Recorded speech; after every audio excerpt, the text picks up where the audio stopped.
할렐루야. 예. 한 주간 평안하셨습니까? 예. 건강하시지요? 예. 봄이 되니까 얼굴에 표정도 좀 달라진 것 같고 또 여러분의 옷차림의 색깔도 달라진 것 같습니다. 계절만 달라지는 것이 아니라 우리의 믿음도 달라지고 변화되어지는 역사가 여러분의 삶 가운데 나타나기를 주님의 이름으로 축복합니다. 우리 옆에 계신 분들과 앞뒤로 함께 인사해 보실 때에 믿음으로 모든 시험을 이기는 성도가 됩시다. 인사해 보겠습니다. 믿음으로 모든 시험을 이기는 성도가 됩시다. 3월의 첫 번째 주일이 되었습니다. 3월 한 달 동안은 예수 그리스도를 깊이 묵상하며 나의 믿음을 한층 더 강화시키는 그러한 한 달 되기를 주님의 이름으로 축원합니다. 또한 사순절을 통하여 예수님과 깊은 교제의 경험도 경험하시고 또 우리의 믿음과 신앙이 마치 새싹에 움돋는 그러한 힘과 열정으로 그러한 열매가 점점 더 나타나는 이 새로운 한 달 되어지기를 주님의 이름으로 축원합니다. 오늘 읽었던 본문은 야고보가 책의 저자입니다. 그러니까 야고보서라고 하면 야고보라는 사람이 보낸 편지, 야고보라고 하는 사람이 쓴 편지, 이렇게 우리가 이해할 수가 있겠죠. 이 야고보라고 하는 이름의 뜻을 보면 하나님께서 지켜주시는 자라는 의미가 있습니다. 이름이 참 좋죠? 하나님께서 지켜주시는 자. 이게 야고보라고 하는 뜻이에요. 이름이 좋기 때문에 당시 유대 사람들이 아들을 낳으면 야고보라고 이름을 많이 지었다고 합니다. 그래서 사복음서 안에서만 이 야고보라고 하는 이름을 가진 자가 4명이나 등장해요. 한번 볼까요? 예수님의 제자 가운데서 세베대의 아들 야고보, 또 알페오의 아들 야고보, 이렇게 기록되어 있어요. 그러니까 야고보가 예수님의 12제자 가운데 몇 명이었어요? 2명이나 되었다는 거예요. 사람들은 그들을 구별할 때 세베대의 아들 야고보는 큰 야고보 이렇게 불렀고, 또 둘째 알페오의 아들 야고보는 뭐라고 했겠어요? 작은 야고보 이렇게 불렀다고 합니다. 세 번째 야고보는 예수님을 따르는 제자들 가운데, 그러니까 12제자는 사도라고 부르고 그 말고 또 많은 제자들이 따랐겠죠. 거기에 또 야고보라고 하는 아버지 이름을 가진 유다라고 하는 제자가 있었어요. 그러니까 예수님의 제자 가운데 가룟 유다 말고 12사도 외에 많은 제자들 가운데 유다라고 하는 자가 있었는데 그의 아버지 이름이 또한 야고보였다, 이렇게 기록하고 있습니다. 네 번째 야고보는 누구일까요? 네 번째 야고보는 예수님의 동생 이름이 야고보였습니다. 동생 야고보는 예수님께서 살아계신 동안에는 자기 형 예수를 하나님의 아들로 인정하지는 않았어요. 그러겠죠? 같이 자라고 같이 컸는데 갑자기 형을 하나님의 아들이다 이렇게 말하기가 쉽지 않았을 것 같습니다. 그러나 십자가 죽음 이후에, 예수님께서 십자가에서 죽으신 이후에 부활하신 예수님을 만났을 때는 자기 형 예수가 진짜 하나님의 아들이었구나라는 것을 그때 알았어요. 그리고 그때부터 아주 강력한 성령의 역사로 그가 예수님을 메시아로 믿고 예수님의 종으로서의 일평생을 살아가게 됩니다. 그리고 그가 오늘 본문 읽었던 야고보서를 지은 거예요. 즉 성경의 야고보서는 예수님의 동생 야고보가 쓴 편지입니다. 그래서 보통 우리가 야고보를 낙타 무릎을 가진 자라고 말하는데 그만큼 많이 무릎 꿇고 기도하였다. 그러니까 그의 믿음이 얼마나 성장했는가를 우리가 여기서 엿볼 수가 있는 것이죠. 동생인 그는 처음에 예수님을 믿지 않았습니다. 그러나 부활하신 예수님을 만난 후에는 달라졌어요. 남들보다 더 많이 기도하였고 더 많은 노력으로 초대교회의 부흥을 위하여 수고하였습니다. 그리고 나중에는 예루살렘의 핵심 지도자가 되었고 오늘 읽었던 신약 성경의 야고보서라고 하는 중요한 편지까지 쓰는 그러한 사람이 되었던 거예요. 여기까지만 보면 그의 신앙 이력이 남다르다는 것을 알 수가 있죠. 그는 예수님의 친동생으로 평생을 예수님에 대하여 알고 있던 사람이었습니다. 그런데 오히려 그게 약점이 되었죠. 예수님을 하나님의 아들로 인정하지 않는 계기가 바로 거기에 있었어요. 어릴 적부터 함께 먹고 함께 자라고 함께 놀고 또 때로는 함께 사고도 치고 장난도 치고 뭐 그랬던 우리 형이 어느 날 하나님의 아들이요 유다의 왕이요 메시아요 이런 말을 듣게 되자 그가 그것을 인정하는 것이 쉽지 않았다는 것 여러분 기억하시기 바랍니다. 하지만 부활하신 예수님을 만난 후에 예수님에 대한 믿음이 확고해졌습니다. 남다른 믿음을 보이게 되었어요. 야고보의 입장에서는 인간 예수님, 하나님의 아들 예수님 그 모든 것들을 동시에 이제 경험하였기 때문에 그가 가지고 있는 믿음의 열정, 그 변화된 믿음은 다른 제자들과는 비교할 수 없는 그런 아주 뜨거운 열정으로 아주 큰 믿음으로 그가 성장하고 변화되게 되었다는 겁니다. 여러분도 이러한 변화가 나타나기를 주님의 이름으로 축원합니다. 과거에는 때로는 의심하고 우리의 믿음이 어린아이와 같은 그러한 약한 믿음이었다가도 어느 순간에 내가 예수 그리스도를 경험하고 나서는 이처럼 믿음이 성숙하고 성장하고 발전하는 역사가 나타나야 하는 거예요. 그러한 계기가 여러분의 삶 가운데 속히 나타나기를 주님의 이름으로 축원합니다. 또 그런 계기가 있었다면 그 계기를 기억하며 자신의 믿음을 더 성장시키고 발전시킬 수 있는 수고가 있기를 주님의 이름으로 축원합니다. 그런 믿음과 경험을 가진 그가 오늘 본문 1절에서 이렇게 말하고 있습니다. 하나님과 주 예수 그리스도의 종 야고보는 자기가 예수님의 종이래요. 하나님의 종이래요. 그리고 흩어져 있는 12지파에게 문안하노라 이렇게 말씀을 시작하고 있어요. 1절에서 보이는 그의 믿음이 무엇인가요? 하나님과 예수님은 동일한 분이다 라고 고백하고 있죠. 그리고 나는 그분의 종이다 이렇게 겸손하게 고백하고 있습니다. 그리고 이제 그 편지의 목적에 대하여 얘기하기를 흩어져 있는 12지파에게 편지하노라 문안하노라 이렇게 말하고 있어요. 여러분 왜 흩어져 있다라는 표현을 사용했을까요? 이는 당시의 교회의 형편을 말하고 있는 겁니다. 초대교회가 부흥하게 되자 많은 사람들에게 시기와 질투를 받게 되죠. 유다에 머물고 있던 유대인들은 그것이 잘못됐다고 얘기합니다. 또 로마 정부도 그들의 모임을 보고 부흥하는 교회를 보니까 이것이 약간 좀 정치적인 세력으로 발전할 가능성이 있는 것 같다라는 생각을 해요. 거기에다가 스데반 집사님이 순교한 이후에 사람들이 기독교에 대하여 교회에 대하여 핍박하기 시작했어요.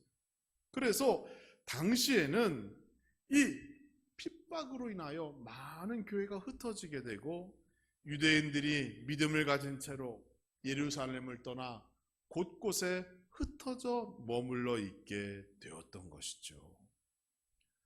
그들에게 원치 않는 시험이 찾아왔습니다. 고향과 가족을 떠나야만 했어요. 예수님 믿는다는 이유로 마음대로 예배드리지 못하고 숨어있는 처지에 이르게 되었습니다. 이런 시련과 고통과 시험 가운데 있던 유대인 형제들에게 지금 야고보가 편지하는 거예요. 그리고 2절을 보니까 그 첫 번째 내용은 이렇습니다. 내 형제들아, 너희가 여러 가지 시험을 당하거든 온전히 기쁘게 여기라. 2절의 말씀 속에 우리가 평상시 놓치고 있는 한 구절이 등장합니다. 너희가 여러 가지 시험을 당하거든. 현재 유대인 형제들은 시험을 당하는 중입니다. 야고보서에 의하면 많은 어려움들이 있었는데 정리해보면 가난 때문에 찾아온 시험이 있었고, 형식적인 신앙 때문에 찾아온 시험이 있었고, 외모로 사람을 평가하는 것 때문에 찾아온 시험도 있었고, 말 때문에 상처받는 그러한 시험도 유대인 성도들에게 있었다는 거예요. 이러한 시험은 오늘날 우리가 경험하는 시험과도 같지요. 우리도 여전히 물질 때문에 시험 당합니다. 사람 때문에, 환경 때문에 상처받고 고통당하는 일이 교회 안에서도 또 교회 밖에서도 많이 있는 거예요.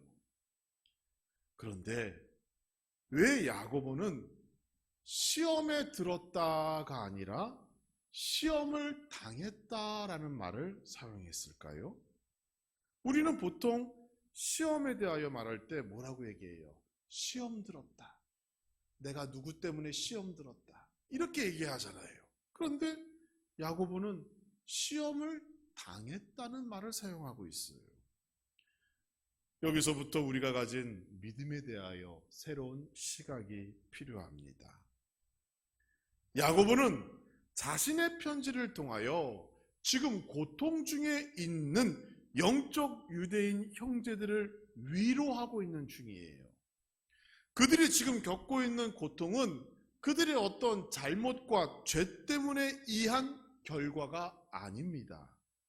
반대로 그들이 예수 그리스도를 확고하게 믿고 있는 그 믿음 때문에 시험이 찾아왔어요. 그래서 그것을 시험을 당하고 있다라고 지금 야고보는 말하고 있는 거예요.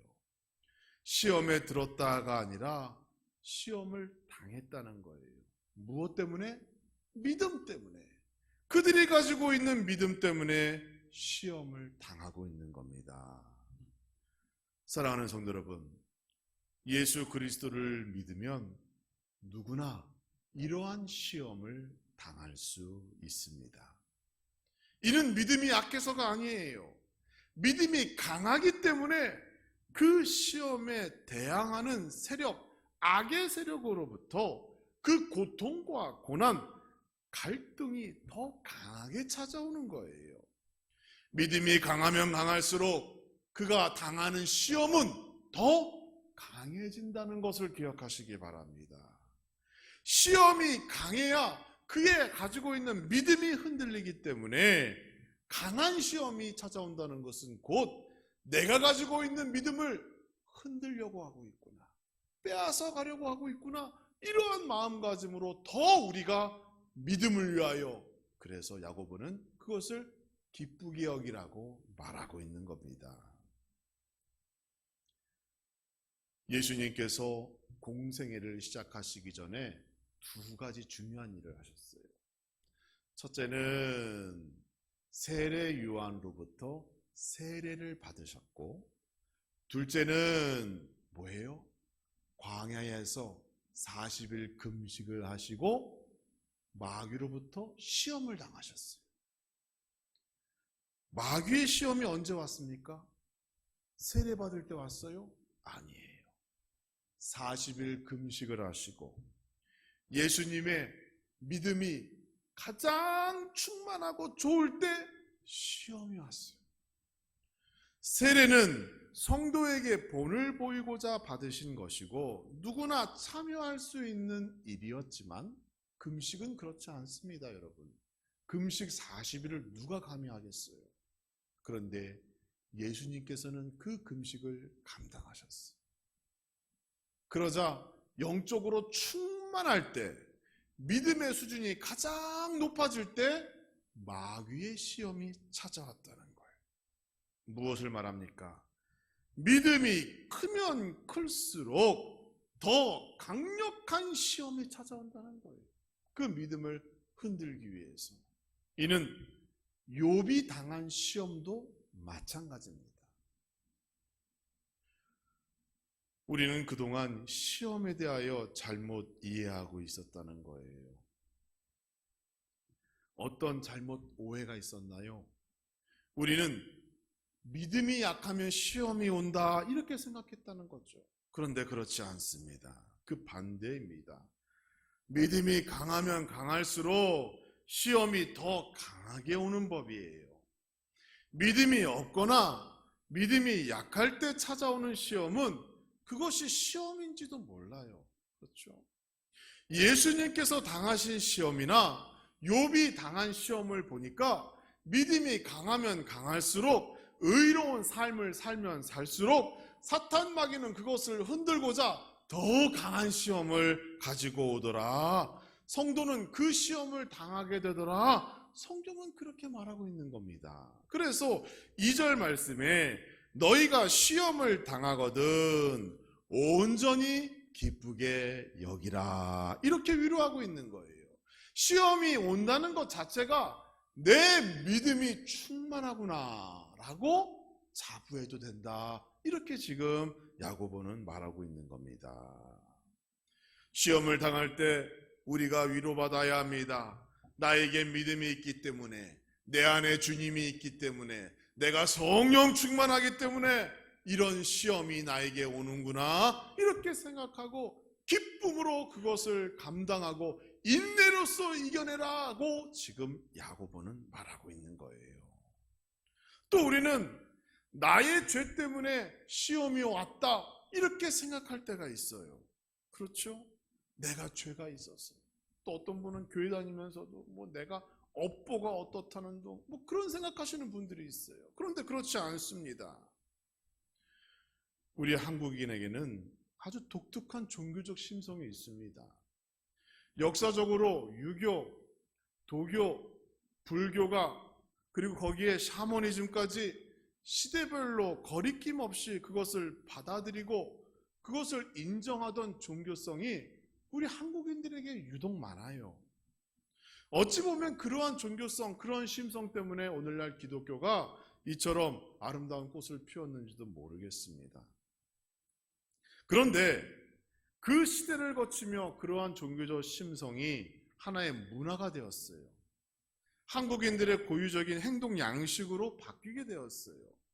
그래서 성경에서 언급하지 않은 내용을 마치 기독교의 문화고 전통이고 이렇게 받아들이는 오해를 하게 되었다는 거예요. 그 중에 하나가 무엇인가 하면 기복주의적 신앙이고 또 하나가 무엇인가 하면 죄와 형벌에 대한 오해입니다. 많은 성도들이 나의 죄 때문에 부모가 병을 앓는다 또는 자식의 사업이 안 된다 이렇게 생각하는 경우가 많습니다. 나의 죄 때문에 부모가 안 되고 자식이 대신 벌을 받는다라는 오해를 하고 있는 거예요. 부모의 입장에서 자식의 앞길이 열리지 않으면 내가 정성이 부족하고 내 죄가 많아서라고 생각한다는 거죠. 또 자식의 입장에서 부모의 건강이 안 좋거나 가정에 문제가 있거나 그러면 내 믿음이 약해서 나의 죄 때문에 그러한 일들이 생겼다라고 생각한다는 거예요. 여러분 전혀 그렇지 않습니다. 신명기 24장 16절의 말씀을 보세요. 아버지는 그 자식들로 말미암아 죽임을 당하지 않을 것이요 자식들은 그 아버지로 말미암아 죽임을 당하지 않을 것이니 각 사람은 누구의 죄로 말미암아? 자기 죄로 말미암아 죽임을 당할 것이라고 말씀하고 있어요. 그러니까 나의 죄 때문에 부모가 안 되고 자식이 안 되고가 아닙니다. 그것은 그 사람의 문제인 거예요. 부모의 죄로 자식이 시험당하거나 자식의 죄로 부모가 시험당하는 일이 없습니다. 각 사람은 자기 죄 때문에 하나님으로부터 심판과 징계를 받는 것이고 자기 믿음 때문에 하나님으로부터 약속된 복을 받는 것이지 나 때문에 부모나 자식이 벌을 당하는 경우가 없다는 것 기억하시기 바랍니다. 그래서 야고보는 본문에서 시험을 당할 때에 우리에게 두 가지 원칙을 제시하고 있는 거예요. 첫 번째는 온전히 기쁘게 여기라 이렇게 말씀하고 있습니다. 시험은 언제 찾아옵니까? 부모의 죄 때문에요? 자식의 죄 때문에? 아니에요. 시험은 내가 하나님께 가까이 가면 갈수록 나의 믿음이 성장하면 성장할수록 그 시험은 더 강하게 찾아오는 것이고 그것 때문에 시험을 당한다고 말하는 것이고 그것 때문에 시험이 오면 시험을 당할 때 너희가 기쁘게 여기라고 말하는 것이에요. 욥의 경우와 같이 시험을 기쁘게 여기고 자신의 믿음에 의심 없이 그 믿음을 굳게 지키면 정금과 같이 더 아름다운 믿음의 소유자가 되어진다는 사실 믿으시기 바랍니다. 시험이 다가올 때 슬퍼하고 포기하면 결국 그 시험에 지는 사람이 됩니다. 욥과 같이 끝까지 참고 기뻐하고 감당해 나갈 때 결국 그 시험이 내 믿음을 더 큰 믿음으로 강화시키고 성장시키는 거예요. 또 두 번째 원칙으로는 인내를 가지고 온전히 이루라 라고 권면하고 있지요. 우리는 시험을 당할 때 인내를 가져야 합니다. 사도 바울은 성도의 신앙생활을 운동장에서 벌어지는 경주에 비유한 적이 있어요. 히브리서 12장 1절의 말씀을 보니까 이러므로 우리에게 구름같이 허다한 증인들이 있으니 모든 무거운 것과 얽매이기 쉬운 죄를 벗어버리고 인내로써 우리 앞에 당한 경주를 하며 이렇게 말하고 있어요. 인내를 가지고 경주해야 돼요. 그래야 승리하게 됩니다. 신앙생활은 경주와 같습니다. 끝까지 완주해야 보상이 있어요. 중간에 그만두면 중간에 1등 하다가도 아무것도 아닙니다. 그래서 본문의 야고보도 또 사도 바울도 인내를 가지고 끝까지 완주하라고 권면하고 있는 겁니다. 인내할수록 기도와 간구가 더욱 필요합니다. 왜? 인내는 나의 힘으로 하는 것이 아니에요. 나의 힘으로 하려다 보니 인내가 되지 못하죠. 성령의 힘으로 그것을 감당해야 진정한 인내가 되는 것입니다. 사랑하는 성도 여러분, 시험이 찾아오면 나의 믿음을 사탄 마귀가 흔들고자 지금 역사하는구나. 나에게 믿음이 있구나.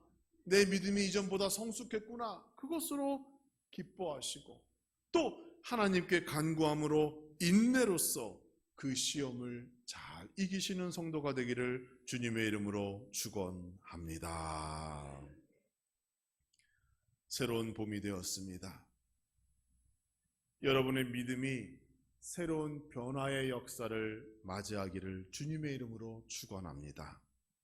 믿음의 변화, 성숙의 시도가 있을 때마다 아마 여러분 앞길에 예기치 않은 문제와 시험이 찾아오게 될 것입니다. 그러나 두려워하지 마세요.